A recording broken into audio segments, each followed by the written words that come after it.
लागल ना हमारा हो रात भर ओंघाई, काहे न ओढ़लेला डबल रजाई।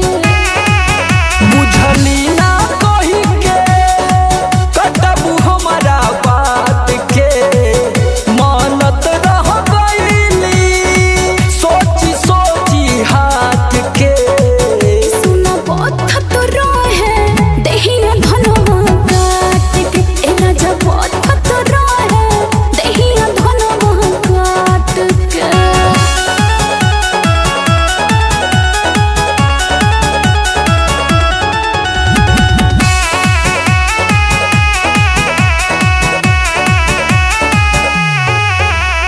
मनवा के बात हमर रह गइल मन में, कतरे कतोर दर्द रहे अलंग में, मजबूरी समझा स्वामीनाथ। मनवा के बात हमर रह गइल मन में, कतरे कतोर दर्द रहे अलंग में। अरे जाओ सोचली ना सुतबू दूर खटिया बाट के, पीसत रह गइले सोमरा लोक दांत के।